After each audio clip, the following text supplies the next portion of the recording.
Bapak Ibu yang dirahmati Allah, sampai di Masjidil Aqsa, Nabi didaulat oleh Allah untuk menjadi imam.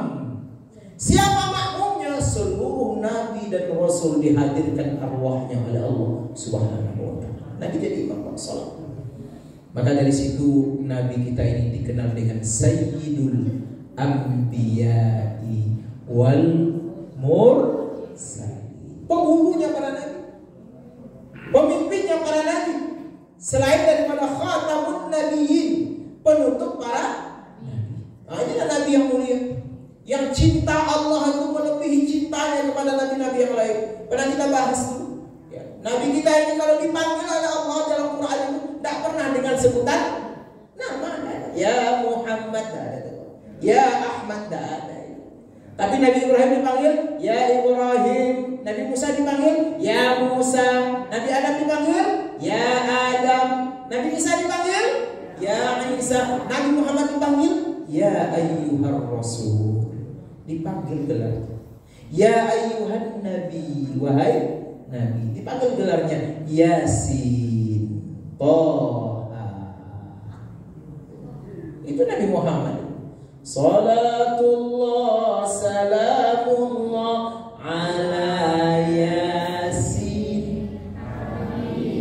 Siapa Yasin itu? Nabi Muhammad. Itu sayang Allah kepada Rasul. Selesai salat, berangkat Nabi SAW menuju ke atas, namanya vertikal.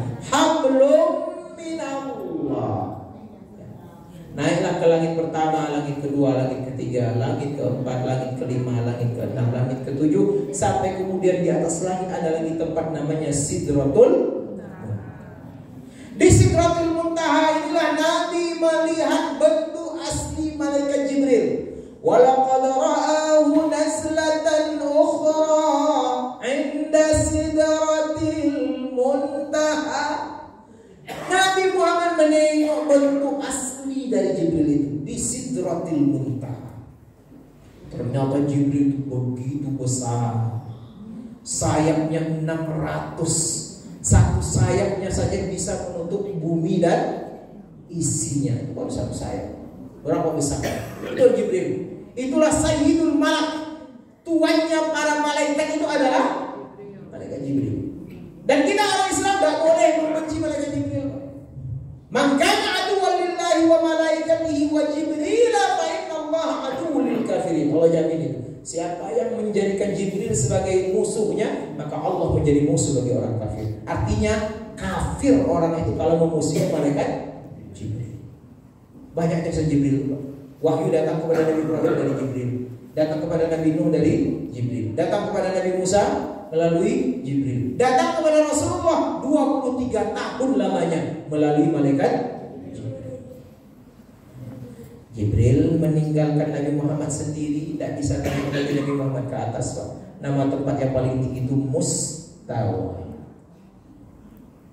Ada Mustawa, tidak bisa lagi malaikat naik. Inilah keunggulan Rasulullah itu.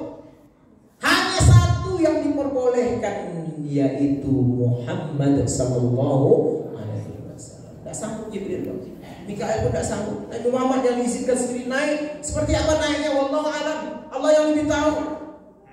Kendaraannya masih berat. Wallahu alam. Allah yang lebih tahu. Tapi Allah sambut Rasulullah sallallahu alaihi wasallam, ya, dengan sambutan kemesraan. Nabi tak melihat Allah dengan matanya, karena itu mustahil. Tapi Nabi melihat Allah dengan mata batinnya. Maka Nabi pun memuji Allah. At-tahiyyatul mubarakatus salawatut thayyibatul. Nabi puji setinggi-tingginya Allah. At-tahiyyat segala puji, at-thayyibat yang paling baik, lillah aku tujukan kepada Allah. Salawat aku tujukan kepada Allah. Pujian Allah Nabi. Allah membalas pujian itu dengan memuji, memberikan salam kepada Rasulullah. Assalamu alayka ayyuhan nabi wa rahmatullahi wa barakatuh. Salam sejahtera untuk engkau wahai Nabi, bukan wahai Muhammad, Pak. Allah memuliakan lagi dia dengan sebutan gelar.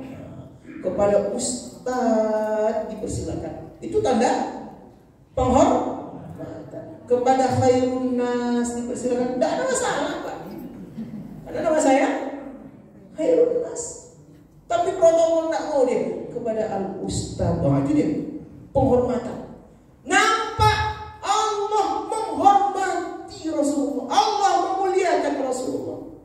Tiba-tiba ada orang panggil Muhammad, ya, tanpa diikuti dengan gelarnya.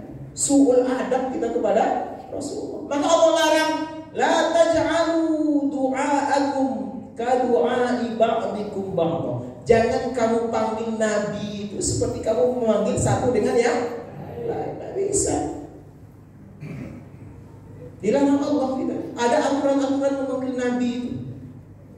Maka sahabatnya akan memanggil nama Nabi itu dengan nama langsung Pak.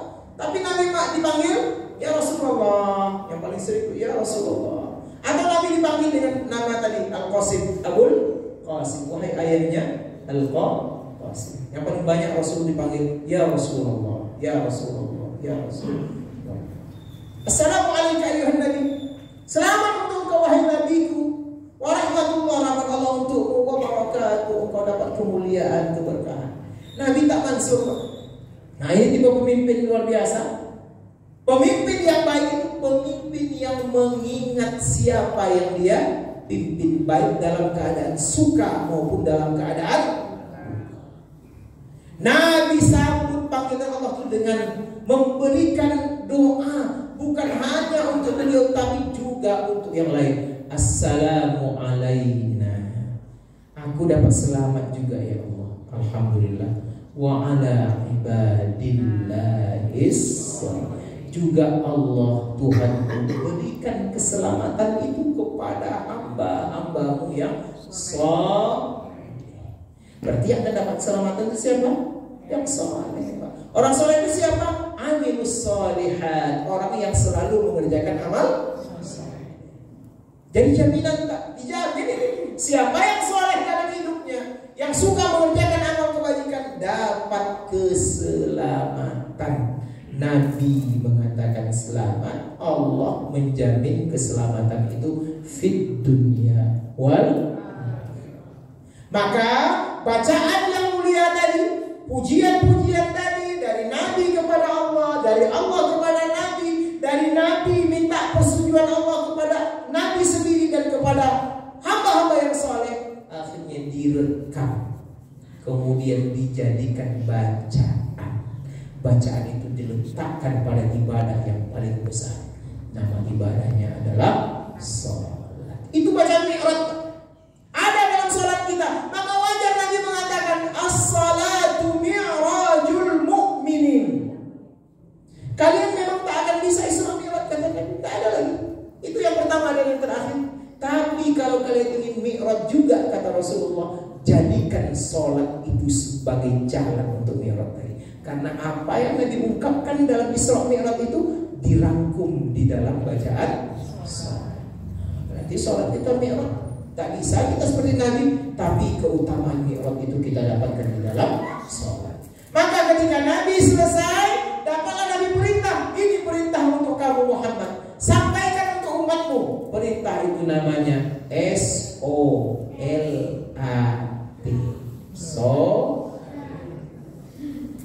Berapa waktunya? 50. Oh, 50. Sempatlah diiyakan saja oleh Nabi. Alamat sudah. Baru selesai sholat subuh, pulang kita Allahu Akbar, Allahu Akbar. Balik ke masjid lagi. Pulang lagi mau minum kopi.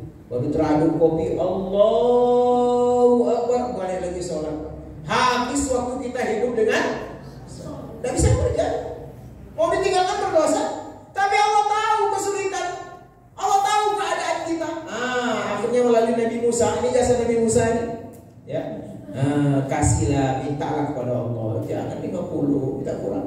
Akhirnya minta kurang lagi 40, 30, 20, 10, tinggal 5. Orang yang malas sholat pasti berangan-angan. Ngapa Nabi tidak naik sekali lagi? Orang yang malas sholat pasti berangan-angan. Mengapa Nabi tak naik sekali lagi? Sebab kalau naik Nabi sekali lagi pasti akan dikurangi. kurangi dari 5 menjadi 1. Untuk Nabi tidak naik lagi. Malu aku, kata Nabi. Dikabulkan terus. Akhirnya ditetapkanlah itulah sholat yang harus kita kerjakan dalam keadaan suka maupun duka, dalam keadaan kaya maupun miskin, dalam keadaan mukim maupun sabar, dalam keadaan sakit maupun sehat. Yang tidak dalam keadaan mati juga kita nggak sholat. Itulah sholat. Beda dengan yang lain Bapak Ibu. Kalau puasa sakit bayar fidyah, sholat sakit kan bisa bayar fidyah. Kunna nu'maru biqada'is siyam wa la nu'maru biqada'is shalah, kata Aisyah. Kami dulu pada zaman Nabi hanya diperintahkan untuk mengqadha puasa tapi tidak mengqadha salat. Jadi tidak bisa. Titip sholat maghrib lah ya. Tidak bisa titip. Oh, ini saya tidak bisa sholat, saya bayar 200.000, tidak bisa. Tapi kalau puasa, tidak kuat kita puasa, ya, tidak ada kesembuhan lagi, maka dibayar. Zakat, tidak punya duit kita yang terima zakat. Korban, tidak ada hewan yang kita sembelih, tidak punya duit, kita yang makan daging. Haji 49,8 juta naik Pak. Saudi menurunkan, awak menaikkan. Di mana logikanya tuh Pak? Kan Saudi menurunkan 30%, kita menaikkan hampir 100%. Tak nyambung logikanya. Tapi jangan khawatir lah.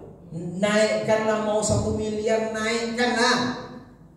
Kalau kami tidak mampu, kami tidak akan pergi, tapi kami akan tetap dapat pahala ibadah haji.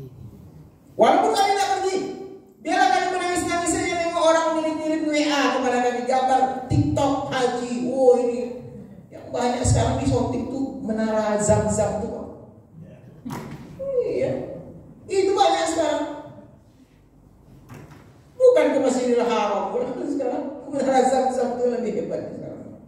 Apalagi muncul pula bangunan baru namanya Muka'ah, Murabbah sekarang di Riyadh, dibangun sampai selesai tahun 2030. Katanya nanti akan menyaingi ini nanti zaman Abraha lagi. Maka betul kata orang, nanti tanda-tanda kiamat ini muncul dari jazirah. Biarlah naik semiliar lantas itu. Tapi kami datang ke Masjid Al-Mustaqim. Sholat subuh kami berjamaah. Habis subuh kami tidak pulang. Kami ngaji, kami sholawat, kami zikir, kami baca Quran, kami tausiah, kami ini. Yang baik sampai waktu isyraq kami sholat 2 rakaat. Maka pahala yang kami dapatkan setara dengan pahala haji dan itulah sholat. Maka ini sholat yang kita kerjakan. Fawailul lil musallin alladzina hum an salatihim. Orang yang sholat tapi lalai saja masih dapat wahid, apalagi yang tidak sholat. Itu ceritanya. Jadi adik-adik, jangan tinggalkan sholat. Sengantuk apapun kalian, sholat dulu baru tidur. Sholat menjelang tidur itu sholat apa? Sholat isya. Udah sholat isya tadi? Jangan tinggalkan. Ini bagus nih. Besok sekolahkan mereka ke UI, ITB, ya, UIN. UIN itu hebat juga Pak. Saya dari UIN nih Pak. Tapi banyak anak dosen UIN itu tidak di UIN kuliahnya Pak. Ada yang ke sini, ada ke situ. Di UIN itu bagus. Karena kita integrasi. Integrasi itu ada fakultas pertanian tapi diintegrasikan dengan agama. Kemarin kita baru dapat profesor, dia meneliti nanas. Profesor dari nanas. Macam-macam profesor. Ada kemarin dari pertanian, banyak dari pertanian. Dia meneliti kerbau, Pak. Bagaimana kerbau itu banyak anaknya. Kemudian hamilnya kalau bisa tiap bulan. Akhirnya dapat profesor, Pak. Profesor ya. Luar biasa. Jadi nama-nama gedung di Fakultas Pertanian Peternakan itu diambil dari ayat-ayat Quran itu Pak. Gedung An-Naml, gedung Al-Baqarah, gedung Ba'udah. Itu kan ada ayatnya. Itu integrasi. Masuk ke sana besok. minta tolong sama saya. Saya bantu semampu saya. Bapak Ibu yang dirahmati Allah. Jadi Allah titipkan pesan, ini sholat melalui surah Mi'raj. Kalau puasa nggak perlu naik ke atas lagi Pak, tinggal turun ayat ke bawah. Ya ayyuhalladzina amanu kutiba alaikumus syiyam, wajib puasa sebulan lagi Pak ya. Zakat turun ayat, innamas shadaqatu lil fuqara'i wal masakin, wajib zakat untuk orang fakir dan miskin. Haji turun ayat, wa atimul hajja wal umrata lillah. Kurban turun ayat, fasholli li rabbika. Tapi sholat enggak. Nabi khusus dibawa oleh Allah naik ke atas. Nih sholat. Ini menunjukkan sholat ini besar, penting, tiang bagi agama kita. As-sholatu imaduddin. Sholat itu tiang agama, kayak tiang masjid. Faman aqamaha, siapa yang mendirikan maka dia dirikan agama. Wa man tarakaha, siapa yang meninggalkannya dia sedang meruntuhkan agama. Maka sholat ini yang harus kita wariskan. Wariskan sholat itu melalui apa Ustaz? Satu, melalui doa. Itu doa baca tuh. Pernah Bapak Ibu baca doa itu di dinding tengah-tengah di atas apa nih? Daftar nama donatur didikan subuh Masjid Al-Mustaqim. Itu doanya. Siapa bisa baca? Saya kasih hadiah. Umroh. Rabbi ja'alni muqimas salati min dzurriyyati rabbana wa taqabbal du'a. Masya Allah. Ibu-ibu tak dapatnya tuh anak-anak. Baca nih Pak, baca, kita baca. Ini bukan sekedar ditempel-tempel gitu aja. Ya ayyuhalladzina amanu qu anfusakum, nomor 2 di bawah tuh Pak, sebelah pojok kanan. Wahai orang beriman, qu anfusakum wa ahlikum nar. Besok kita buat kajian, mengkaji ayat-ayat yang ditempel di Masjid Al-Mustaqim. Ini enggak sekedar ditempel. Atau ibu tadi baca, Rabbi ja'alni muqimas salati wa min dzurriyyati Rabbana wa taqabbal du'a. Itu doa untuk sholat itu agar nyambung ke anak cucu kita Bapak Ibu. Bukan dituliskan nanti Ustaz, kalau saya nanti di daulat untuk ceramah lagi, saya bahas satu-satu nanti kita tahu. Ya Pak ya, bagus itu. Jadi pesannya sampai, pesannya tidak hanya sampai di tulisan saja. Sebab kata siapa tuh? Ada seorang mufassir, kalau ada Quran kita tidak paham maknanya, seperti kita dapat surat dari raja malam hari. Tidak ada lampu, dapat surat tuh. Jokowi ngirim surat ke kita, tapi malam-malam. Apa yang mau baca? Anta suruh datang, anta suruh bayar hutang, anta suruh tidak tahu kita. Nah itu dia. Tapi kalau kita paham, seperti datang surat raja malam hari, tapi ada lampunya nampak kita tuh dia. Rabbi ja'alni, wahai Tuhanku, jadikan aku muqimas salat. Ini doa Nabi Ibrahim. Bisa selalu istiqamah mendirikan salat. Wa min dzurriyyati, begitu juga ya Allah jadikan anak cucuku seperti aku yang mendirikan salat. Rabbana, wahai Tuhan kami, wa taqabbal du'a, terimalah doa dan permohonan kami. Salat. Karena salat ini jamin anak soleh dulu. Jamin dia. Barulah dalam salat itu kita pernah ceramah dulu di rumah ini kan, yang dekat apa dulu Pak? Siapa yang bawa saya waktu itu? Ada meninggal dulu pas jauh dalam ya. Saya sampaikan, anak soleh itu tidak sembarangan cara mendidiknya Pak Ibu. Dia akan muncul doa yang kita harapkan, yang akan menjadi mengalir terus menerus pahalanya ketika dia sudah melakukan sholat. Baru assalamualaikum, assalamualaikum, dikit-dikit baru dia berdoa, Allahumma firli. Sholat dulu dia Pak. Kalau tidak sembahyang dia mancing dia spesial. Rabbil firli. Mungkin tidak keluar Pak? Tak mungkin. Tak mungkin. Atau dia naik trek-trekan. Pas naik ban-bannya, Rabbil firli wali. Tidak mungkin. Iya kan? Main lato-lato nih. Maju lato-lato firli wal walidain mustahil. Kan dia nongkrong dia di kafe, banyak kafenya. Banyak kafe di mana-mana, kafe sekarang nih. Duduk nih. Ditiupnya shisha apa ya?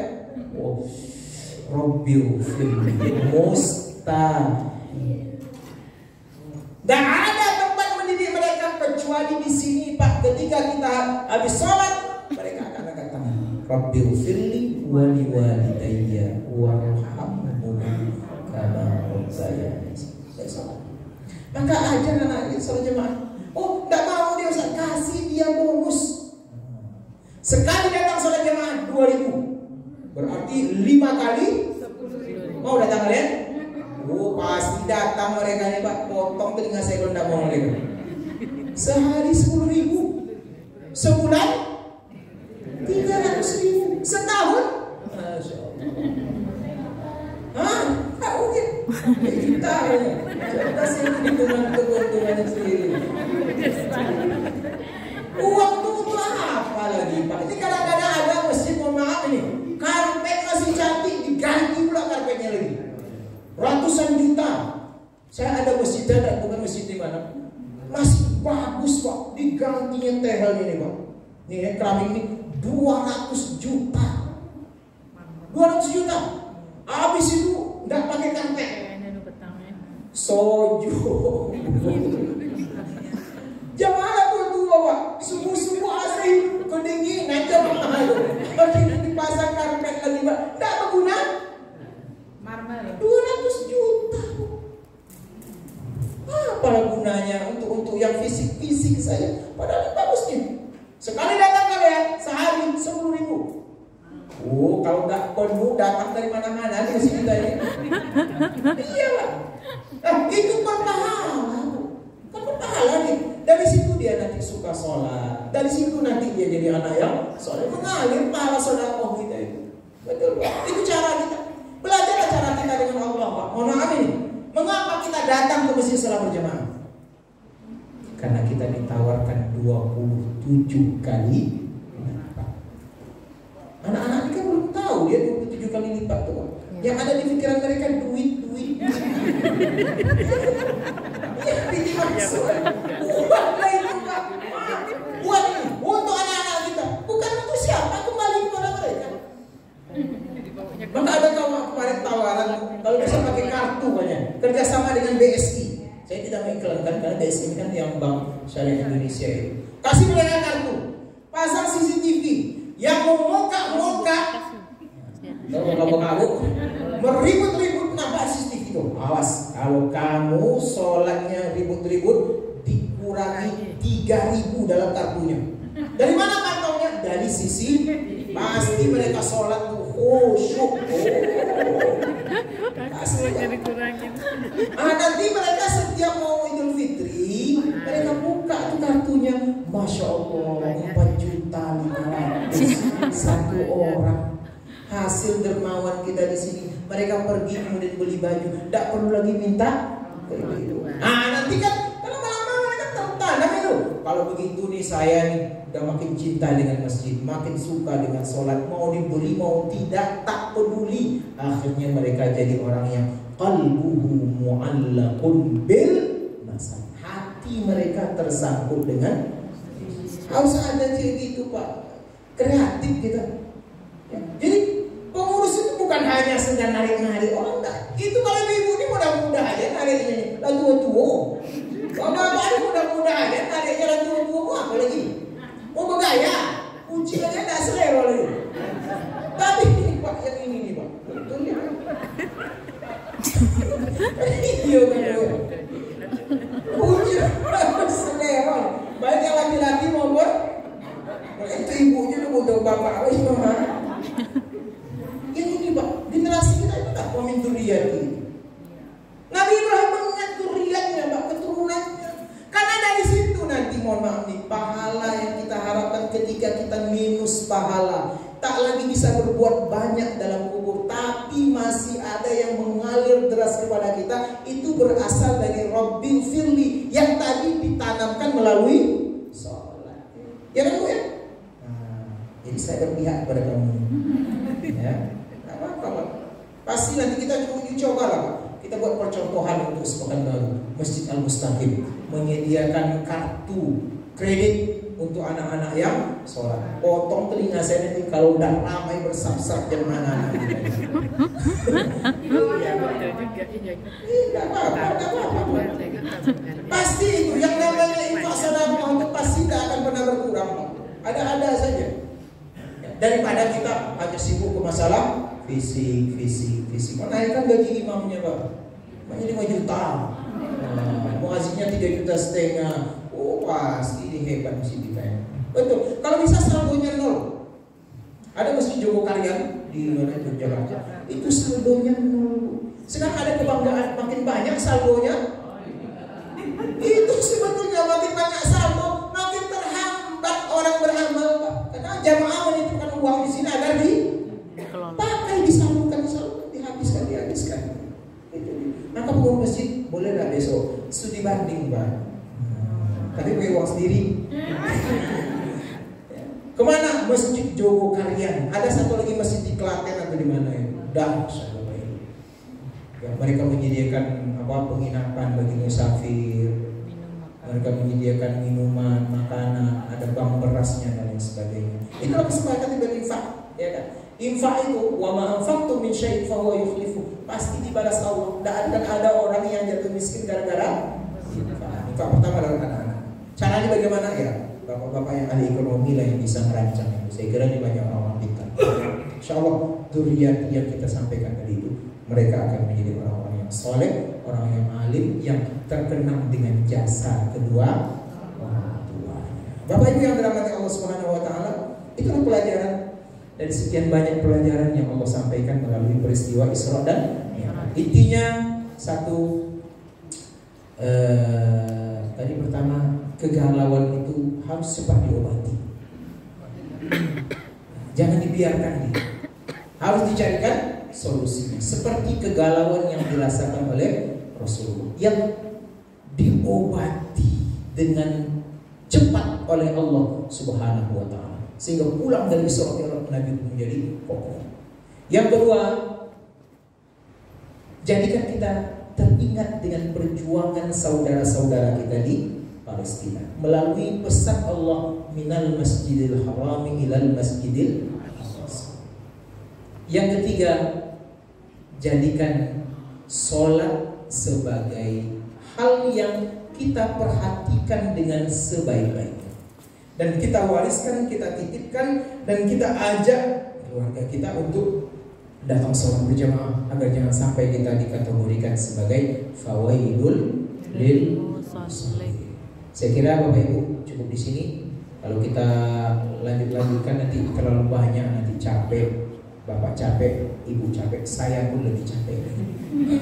Nah, maka cukup dari sini, mudah-mudahan bermanfaat. Dan saya habis ini Pak jam 10 mau korobul lagi. Jadi harus korobul, Bapak Ibu bayangkan. Nah, ada istirahat dari pagi, harus berangkat malam ini juga dengan anak ke situ. Ada musyawarah tilawatul Quran di Robul. Jadi mungkin berangkat jam 11 mungkin kembali sampai jam 2 malam nanti.